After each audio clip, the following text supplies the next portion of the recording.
So I look and I say, okay, the biggest thing I remember is that squared means there's two answers. So I'm going to have a plus minus working. And I'm fortunate this time because 81's a perfect square. So it's plus or minus 9 and I'm set. Nice thing is there's answers down at the bottom this time. So as I get one done, I could cross it out and it might help me to find if I have the right answer or not sometime. But then we get to one like number 2. And I guess I can move this out of the way for a moment because we seem to be finding room. I notice again my variable term's by itself already, but I look at the square root of 20 and I'm like, square root of 20. Now that's not in my list. And decimals don't do me real well. Because I noticed down at the bottom there's nothing with a decimal. So here's again what I have to do, and we talked a little about this yesterday. I need one of those red numbers up at the top, one of my perfect squares, to divide in. And if division is not your strength, we always have a backup plan. My backup plan, in this case, would be I need to find one of these numbers that divides into 20. Now, if I'm not sure, maybe I try 16 out, okay, but if I get a decimal, yeah, it's no good. 9, that's not going to work. 4 better work, or maybe it just doesn't break down. Oh, that does work. So 4 and 5. And then the one that's perfect, when I break them down, square root of 4 is 2, and the 5 doesn't break down. And that one you do find down at the bottom. And that's my answer. And again, if this is something you struggle with, I'd suggest maybe writing these along the top just so you've got a reference to go back to later and look at. Because again, you'll be able to use, there'll be something like this. We've had it on your note sheets before, so you'd be able to use that on the test anyway. Well, what if it's not by itself already? What if it's one like this? Well, we treat it like we would any equation. We're going to divide by the 3 to get it alone. I'm going to take the square root to try and solve it. So I'm like, okay, 15. 15. Have to be a smaller number. 9? No. 4? Oops. Not 4 plus. 4? No. So I'm like, well, that's weird. I'm not finding any that go in. But then you look down at the bottom, and it's kind of off our screen here right now, and I see plus or minus square root of 15. Sometimes they may not break down at all. So I can go ahead, I can circle that and go on about my business. So basically what I'm saying is, through any of these, and we're going to bop around and do a couple more here, but my whole goal, again, is to, I'll move this off the screen for a second. Whatever I got to do to isolate this term is what I got to do first. Since I'm minusing 49, I'll plus 49 to both sides. So if y squared equals 49, 49 is a perfect square, so my answer would just be plus or minus 7. Okay, so sometimes they will break down nice. Other times, well, maybe not so much maybe. But I've got to work it like I work any equation. Oh, let's do a couple more here. Let's move over to 11. Let's kind of keep working across the top. Now this one I am going to get my little note card out for, because we're going to need a little extra space to work with.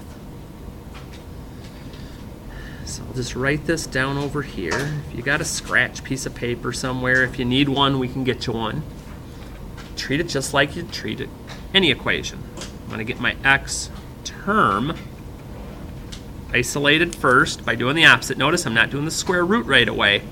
I can't do that until x squared is by itself. So I'll add the 200 first.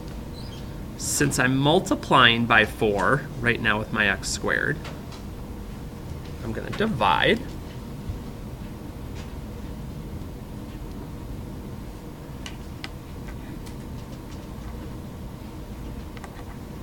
And then I'll do my square root now that my x squared's by itself. So I look, And I'm like, yep, 45's not on my list. Okay, I got to do some work here. So I come over. And I go, okay, 45. Which of those red numbers do you think divides into 45? All right. I agree. So I've got 9 and 5. Again, the square root of 9 is 3. 3, square root of 5, and we'll find that down at the bottom, and we'll cancel it out. So that's probably the worst one you're going to get as far as size of things that you're going to have to find. Ooh, they flipped theirs around. That's not good. That's the first time I've run into one of these worksheets where they flipped those on me. Because that should be the other way around. Those silly people. And then the last type that we haven't talked about yet, but we did yesterday, is when we get into the ones with the parentheses. What if there's parentheses there? Well, I can't get to the x until the parentheses are gone. So in this case, I've got to do the square root part right away. So when I do that, the squared and the square root cancel each other. Now the 28 I still have to deal with though. 28 unfortunately is not one of my reds. But are there any of those red numbers that are less than 28 that'll divide into 28? Ooh, excuse me. What do you think? One of those red ones less than 28 will go in. 4, I agree.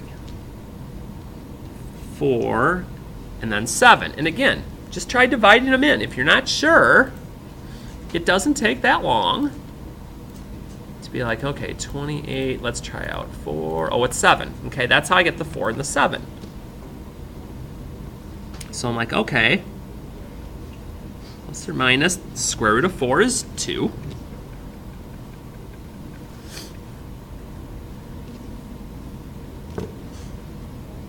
And then my x isn't quite alone yet, so like we were saying yesterday,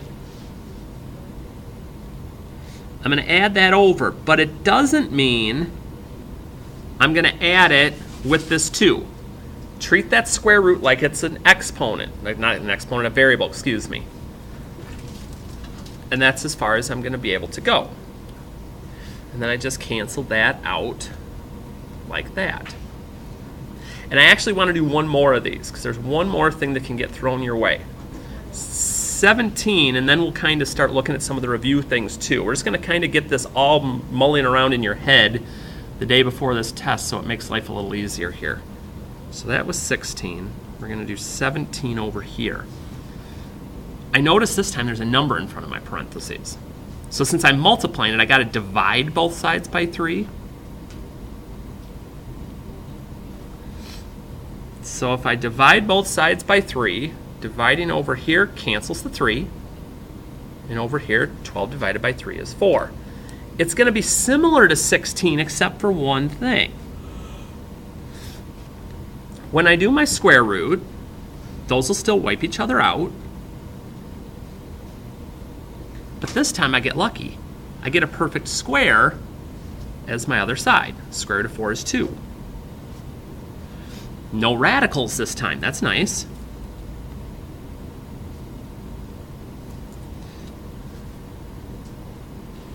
And you might remember from yesterday, when we get into a situation like this, I don't just leave the plus minus there because I can actually simplify it.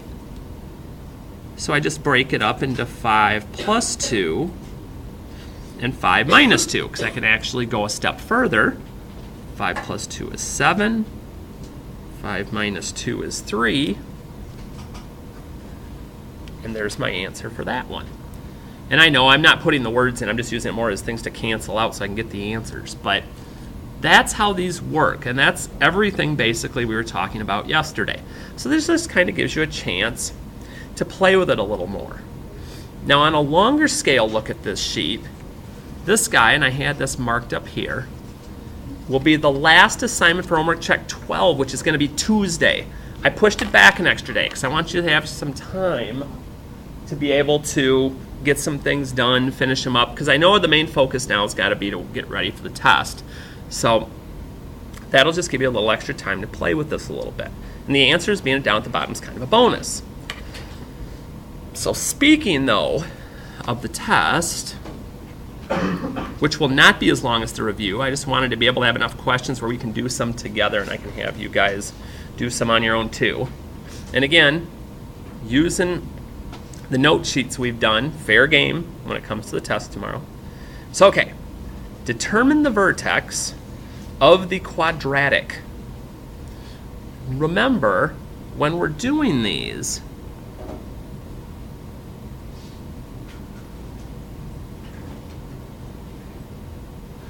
when I'm trying to find my vertex, those are the two numbers that I'm using. However, remember that h value, I'm always going to use the opposite sign from what I see. So when I'm looking for the vertex, nothing fancy here. The opposite of positive 3 is negative 3. And this one, I just take the exact value. I'm done. Don't make life difficult.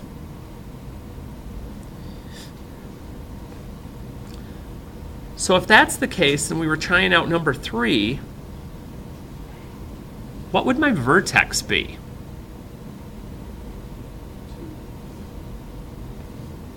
2, 1. Opposite of negative 2 is positive 2. Keep the 1 on the outside, I'm good to go. And we can use those same numbers to describe my shifts. So if I take that same expression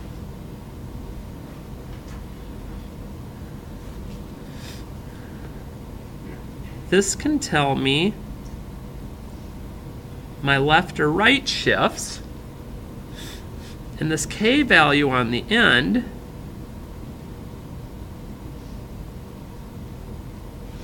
can tell me whether I'm moving up or down. So the exact same values that tell me the vertex also tell me which way I'm going to be shifting my graph around. So for instance, on this first one, again, you kind of think the opposite. That plus means we're going to go left. So we'd go left 1. And then this is exactly what we see. The minus means down. Left 1 and down 3. If I happen to forget, here's kind of a backup plan. I wouldn't use this as my initial because it takes longer. But if I wanted to, I could go ahead, if I'm like, oh, is that left or right? I'm not sure. I could go ahead and type it in and look at the graph. And you notice normally it starts at 0, 0. But this one, oh, to get to the vertex, I went left and down because my vertex is up here. So I can at least get the directional ideas from that if I need to. So if that's the case, and we were doing number 7, what would be my 2 directions I'd be shifting? I get to do the easy part. I'll write the numbers down.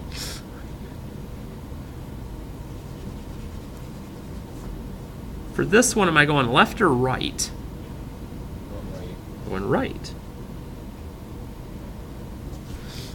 And similar to what we were doing down here, we're like, oh, that was down 3. Okay, it must be down 4. And it's true. And we're set with that. So again, just something to consider when you're working through these. Those should be easy points on the test. They really should. I thought if it was in parentheses, it would be like up Nope, the ones in parentheses are always my left and right, and the ones on the end are always going to be my up and downs. Yep, so if there wasn't a number outside, I'd only have a left or a right on that, and that could happen. What if I want to sketch the graph? Here's what I would do. I wouldn't even mess with the calculator. Too much to think about. What's my vertex going to be on this one? Pull this back down for a minute. What's my vertex going to be on number 9? 2, negative 1. So you're like, okay, so if I have a vertex at 2, negative 1, Remember our pattern that we talked about before. Over 1, up 1 would get me my first set of points. And then over 1, up 3 would get that second set. And then I'm ready and raring to go. Again, could I punch it on the calculator? Sure, but if I know the vertex, I just go and I'm done. Unless, like, why there's always got to be an unless? Well, because life changes and so does math. Number 12. My vertex is still found the same way. We still can do this without the calculator. Where's my starting point or my vertex going to be on 12? Negative 4, the opposite of what's in here, 3. Negative 4, 3. There's my dot. Now, this time my A value changed. If there's a number in front, it just means I multiply my up number by it. Over 1, up 2. Because 1 times 2 is 2. Over 1, up 2. Okay. And then over 1, 3 times 2 is 6. I just pay attention to that number that's there. 2, 3, 4, 5, 6. Just makes it kind of skinnier. 1, 2, 3, 4, 5. So the bigger the number is, my A value, as A gets bigger, my graph is going to narrow, or it's going to get skinnier. If A gets smaller, like it's a fraction or something, my graph's going to get wider or fatter, if you want to look at it that way. Every number there has something to do with what the shape of the graph is going to take on. But as long as I've got my basic pattern in order, it's usually not that bad to deal with. And that's what we're looking at on these. And again, those types of little things are the things that are going to help you when it comes to the test itself. Because I think a question to do with narrow and wide is coming, if I remember correctly, on the next page. So I know it's lots of little things, but like I said, if after we do half the review, you do the other half, you're going to be really, really well prepared for tomorrow. Especially when you can get some of those helps that you have with some of the other notes and things that we've done. Just making sure I got everybody. We're good. Okay, let's flip over here. Hey, speak of narrow and widen. Okay. State whether the parabola narrows or widens and whether it opens up or down. Well, we just got done saying if my A value is less than 1, and we'll call this the absolute value of A.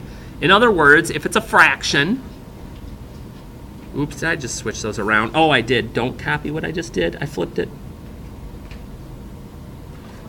If it's greater than 1, it's going to narrow. That's better.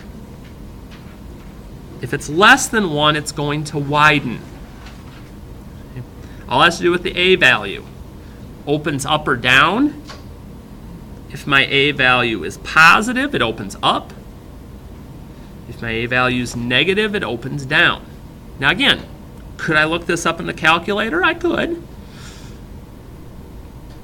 So like on 13, I noticed that my A value, my number in front of x squared, because remember, ax squared, it's the number in front of x squared, the very first one. Negative means we're opening down. My A value, 2 is greater than 1, because again, we're looking at the absolute value, not that it's negative. Means it's going to narrow. You're like, now what if I don't know narrows and stuff? You said I can do it on the calculator. How would I do that? Well, if I type this in,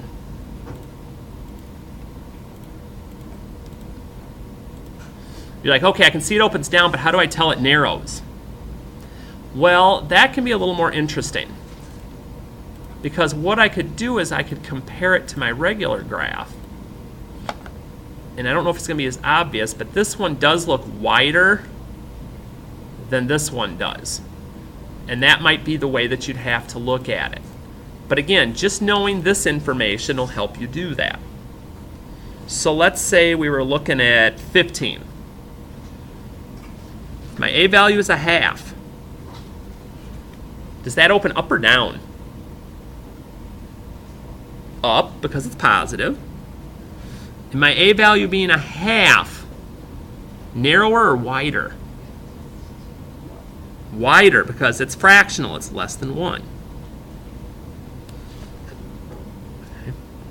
So that's what I'm looking for on that. Vertex and y-intercept. Vertex. Negative b over 2a. A is negative 1. B is 8. I got to know where those two things are. So I go, okay, negative b over 2a. Negative 8 over 2 times negative 1 is negative 2. So my x value is 4. And I'm going to let the calculator do the lifting for the rest of this. You're like, what do you mean? Well, if my x value is 4, I'm going to take this, and I'm going to stick the 4 in,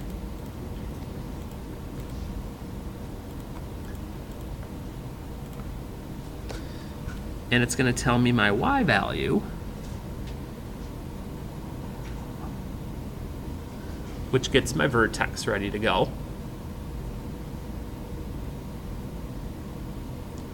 Now, the y-intercept, you have choices here. If I'm looking for the y-intercept, I can plug in 0 for x and see what I get. Well, if that's the case, 0 squared is 0. 8 times 0 is 0. This is cool. So 0 minus 13 means my y-intercept is at negative 13. What if I forget that? There's still a way out. And here'd be that way out.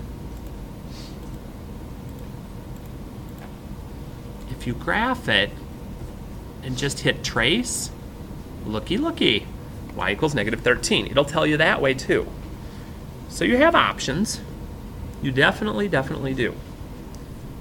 But the big thing up here, again, that little formula right there.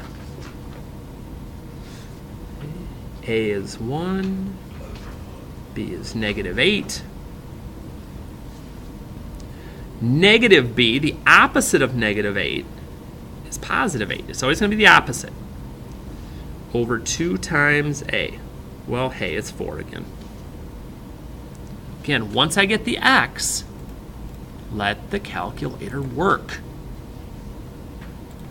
But always, always, always use parentheses when you're plugging a number in, especially if it's negative, because otherwise, yeah, it can get ugly.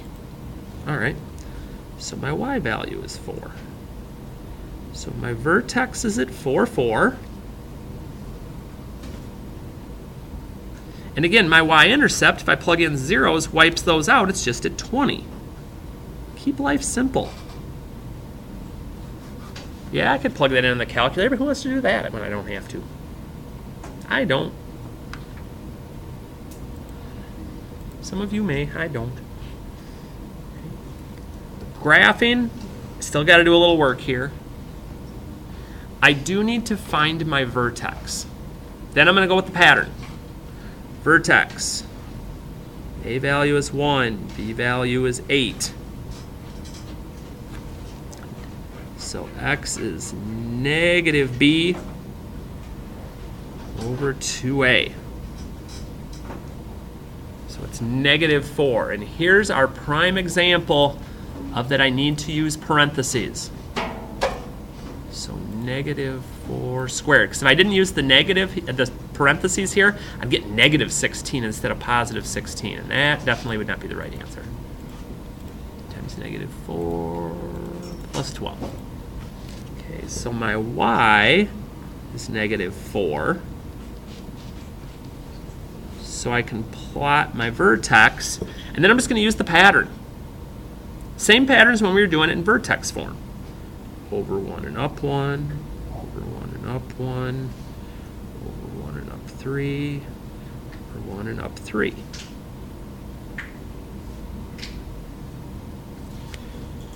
And just follow along that way.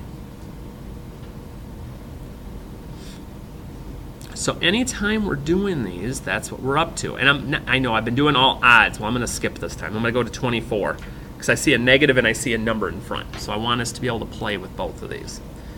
But that's all I got to do. Once I find the vertex, just run the same pattern we've been running on all of these.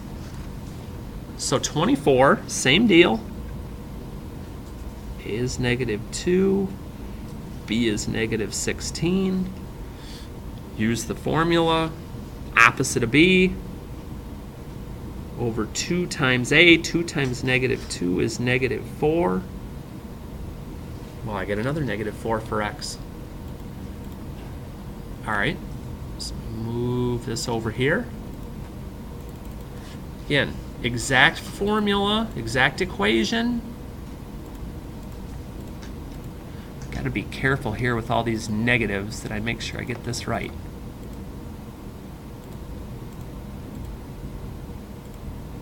Make sure on this one. -2, -4 squared, minus 16 times -4, minus 34. Y is -2. So my vertex is at -4, -2. And I know it's opening down because it's negative. So that's the one thing with the pattern I gotta watch. So here, I'm over 1. But again, you multiply, normally it'd be, like it was here, it was over 1, up 1. But now since my A value is -2, that's what I multiply my up number by. So it'd be down -2. 1, down 2. When here it was over 1, up 3. Now it's over 1, down -6. 3 times -2 is -6. And you see how it narrows.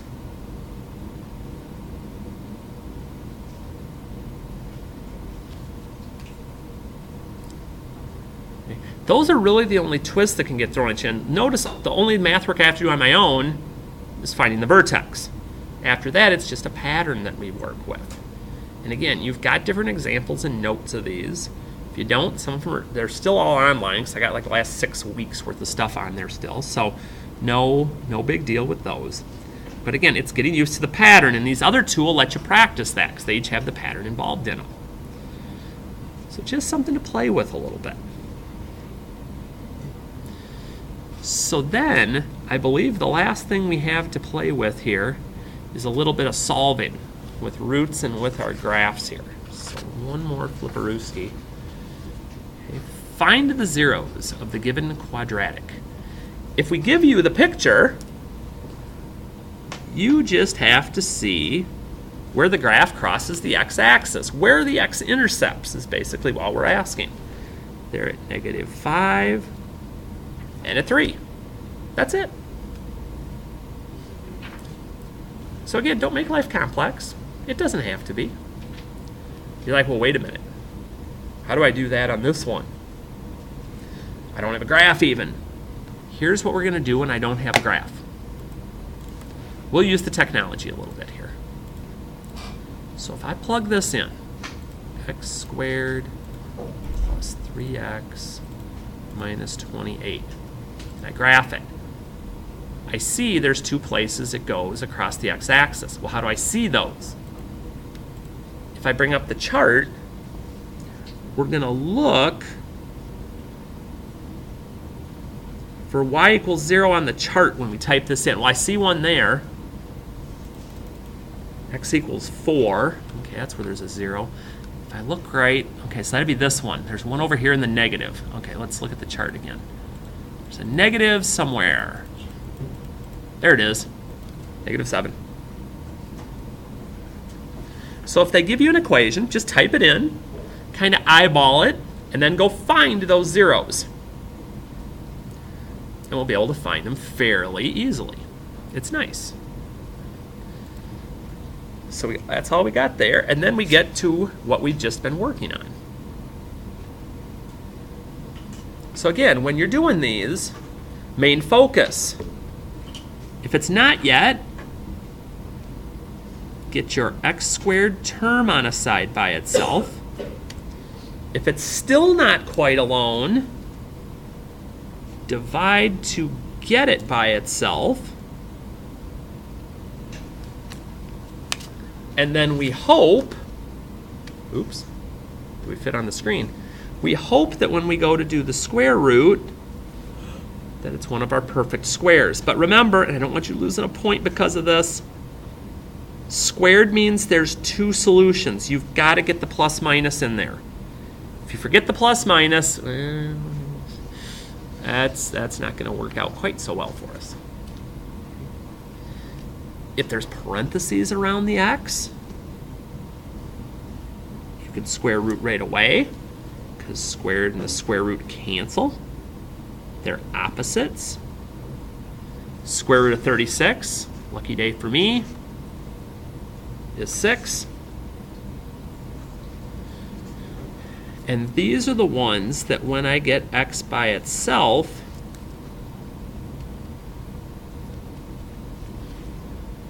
notice no radical there. I can't just leave it as plus minus. I really do need to simplify it. So I'd have 10 plus 6 and 10 minus 6 and get my two answers that way. So sometimes it'll just be plus minus, but other times I've got to work through it and get it done that way. So here's what I'll do for you too. I want you to try to work through the rest. I'm going to finish this key up. I'll post it online, and I'll also have it available if when a couple of you pop in early tomorrow. If you want to look quick, see how it's going, you can. But the test itself will be about half this size. Because like I said, I just wanted to give us a chance to do some together and for you to practice a little on your own. Because we've got this, then we got 1 unit to go. All the stuff with factoring and greatest common factors, which we're going to end up starting on Monday. So give this